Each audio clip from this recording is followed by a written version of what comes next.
बघण्यासारखं असेल का हे सर्व कार्यकर्ता आणि जे आलेले उत्सुक प्रेक्षक आणि त्यांनी इकडचे स्थायी राहणारे लोकांनी काय मनात देणार आहे, कारण की 20 तारखेला बघण्यासारखं असेल कोण बाहेर निघून मतदान करायला पडेल। आता आमचे बरोबर कार्यकर्ता उपस्थित आहे, आम्ही त्यांच्याकडे माझं नाव निलेश राणे, भारतीय जनता पार्टी ओबीसी मोर्चा जिल्हाध्यक्ष आहे मी। आपण आता पाहिलंच असेल की विविध संघटनांचा भारतीय जनता पार्टीला इथे सपोर्ट मिळालेला आहे। त्यामध्ये श्रमजीवी असेल, आगरी सेना असेल, राष्ट्रवादी असेल, शिवसेना, शिंदे गट असेल, या सर्वांचा इकडे सहकार्य मिळालेलं आहे। आणि आज तुम्ही इथे अमित शाह जेव्हा देशाचे गृहमंत्री इथे आलेले आहेत आणि हा रणरणत्या उन्हामध्ये आपण जेव्हा हा जनसमुदाय बघाल, अजूनही तुम्ही जर तिकडे बघितलं तर अजूनही बसेस येत आहेत, ट्रॅफिकमध्ये अडकलेले आहेत। लोकांचा जवळजवळ 30,000चे आपण सीट आपण इथे खुर्च्या लावलेल्या होत्या, त्या भरून बाहेर लोक तेवढीच लोक बाहेर उभी होती। माझं तर मी एक सामान्य कार्यकर्ता म्हणून विरोधकांना मला 2-4 गोष्टी सांगायच्या आहेत की भारतीय जनता पार्टीने बऱ्याचशा स्कीम आणलेल्या आहेत। नरेंद्र मोदींच्या काळामध्ये भरपूर शेतकरी सन्मान असेल, उज्ज्वला, सौभाग्य, बऱ्याचशा स्कीम असतील, पण माझं विरोधकांना फक्त एवढंच सांगणं आहे की तुम्ही जेव्हा प्रचार करता तेव्हा ज्या ज्या घरावरती जय श्रीरामचा झेंडा आहे त्या घरामध्ये तुम्ही जाऊच नका, बरोबर की नाही? त्या घरामध्ये फक्त बीजेपी फक्त बीजेपी श्रीरामाला 500 वर्षानंतर आणणारा आमचा नेता आहे, त्याचं नाव आहे माननीय नरेंद्र मोदी। त्यांना तिसऱ्यांदा आम्ही पंतप्रधान बनवणार आहेत। त्यांना तर मी सांगतो ते जिथे जिथे जातील त्याच्यामध्ये तुम्ही दुसऱ्या घरांमध्ये पण जाऊ नका। वॅक्सिन पण आम्ही फ्रीमध्ये दिलेलं आहे। ज्या वॅक्सिनची व्हॅल्यू 3,000 रुपये होती, ते 3 वॅक्सिन म्हणजे एका माणसाला पर माणसे आपण 9,000 पकडले, ती आपण फ्रीमध्ये दिलेली आहे। आज आपण जे जिवंत आहोत, विदाऊट मास्क फिरतोय, ते फक्त माननीय नरेंद्र मोदी यांच्यामुळे। मी तर म्हणतो त्यांना की तुम्ही कोणाकडे जाऊच नका।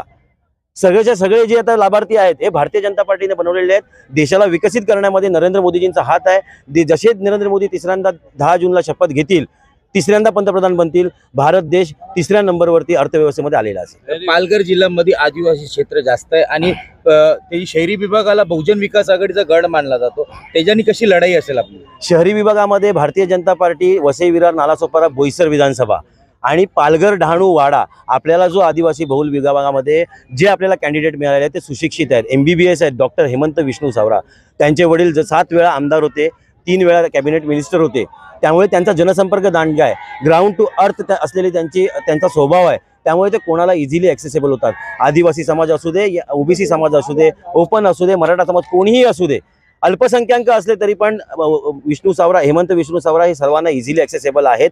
त्यामुळे बहुजन विकास आघाडी असेल किंवा विरोधक कोणतेही असतील, त्यांना इकडे त्यांचं प्राबल्य जरी असलं तरी पण वाडा, डहाणू, पालघर इथे आम्ही 50% जरी मतदान काढू शकलो तरी पण आमची सीट कमीत कमी 2 ते 2.5 लाखांनी जिंकते।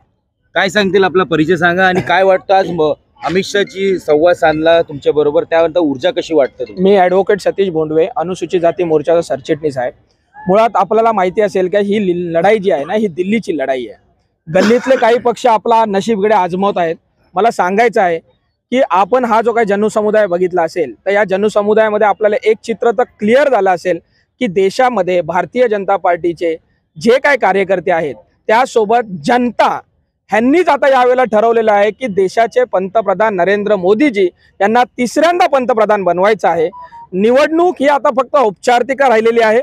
निवडणुकाला या आता येणाऱ्या 20 तारखेला मतदान करायचं आहे आणि 4 तारखेला देशाचे पंतप्रधान आपले लाडके नरेंद्र मोदी बसणार आहेत। इतर पक्षांनी माझं सांगणं आहे की कृपया तुम्ही मेहनत करू नका, तुमचा जो काही वेळ आहे तो येणाऱ्या विधानसभेसाठी लावा, कारण लोकसभा ही जी पालघरची आहे ही लोकसभा जनतेने हातात घेतलेली आहे आणि येणाऱ्या काळामध्ये आपले हेमंत विष्णू सावरा हेच या ठिकाणचे खासदार असतील आणि ते दिल्लीला जाऊन देशाचे पंतप्रधान नरेंद्र मोदींचे हात बळकट करतील आणि देशहितासाठी, देश विकासासाठी आणि आपल्या भविष्यासाठी नरेंद्र मोदी पुन्हा एकदा पंतप्रधान बनतील। काय सांगतील, कारण की तुमच्या ऑपोजिट म्हणणं आहे का भारतीय जनता पार्टी पैसे देऊन लोकांना एकत्रित करते, ही गर्दी पैसे देऊन बोलवली गेली होती का? त्यांच्या माहितीसाठी सांगेन की भारतीय जनता पार्टीने, माझं नाव विजय मांडवकर, महाराष्ट्र उपाध्यक्ष, अखिल भारतीय कामगार कर्मचारी संघ आणि ओबीसीचं सरचिटणीस म्हणून काम करतोय। मी यांना सांगू इच्छिन विरोधी पक्षांना की 70 वर्ष तुम्हाला दिलेली, त्या 70 वर्षात तुम्ही रिझल्ट जो दिला नाही तो 10 वर्षामध्ये रिझल्ट इथे लोकांनी बघितलाय। इथे देशाचा विकास बघितलाय। 16व्या नंबरवरनं 5व्या नंबरवर आपलं अर्थशास्त्र घेऊन आलेत, आपल्या देशाला घेऊन आलेत। आज जगामध्ये नाव जे पोचवलंय ते नरेंद्र मोदींनी पोचवलंय। युक्रेनच्या लढाईमध्ये, युक्रेन आणि रशियाच्या लढाईमध्ये केवळ भारत देशाचा झेंडा दाखवून आपले विद्यार्थी परतलेत. त्या परदेशामध्ये नाव डंका वाजते, भारत देशाचं नाव गेले ते केवळ नरेंद्र मोदी यांनी घेऊन गेले आणि भारतीय जनता पक्षाने घेऊन गेलेत. तो पक्ष किती प्रबळ आहे. जनतेची सेवा करताना माय भगिनींची सेवासाठी शौचालय, त्यांना गॅसची सुविधा, या ठिकाणी आम्हाला गॅस पाईपलाईन, या विद्यार्थ्यांसाठी आम्हाला रोजगार, स्वयंरोजगार कसा करा त्याचं मार्गदर्शन, त्याच्या लाखो रुपयाचं लोन मुद्रा योजनेच्या माध्यमातून आम्हाला आमच्या जनतेला शिकवलं की तुम्ही लोन घ्या. आपल्याकडे बँका घरी येतात लोन मागण्यासाठी. अशा पद्धतीचे मुख्यमंत्री होते महाराष्ट्राचे आणि त्याचबरोबर देशाचे गृहमंत्री होते. काय ऊर्जा वाटते आणि कशा प्रकारे किती मताने आपण जिंकून येणार? नाही, या ठिकाणी विरोधकांनी विचारच करू नये जिंकण्याचं. या ठिकाणी आजच्या सभेवरनं जीत ही निश्चित झालेली आहे. मताधिक्य आता आमच्या सतीशजीने सांगितलं 2.5 ते 3 लाखापर्यंत यांना मताधिक्याने आपण जिंकून येऊ. त्यामुळे आणि राष्ट्राचे आपले नेते ज्या वेळेला पालघरमध्ये वसईमध्ये येतात, आमचे मुख्यमंत्री वसईमध्ये येतात, याचा अर्थ एका सीटसाठी जर 2 एवढे नेते येत असतील तर तिथे रिझल्ट 100% आहे.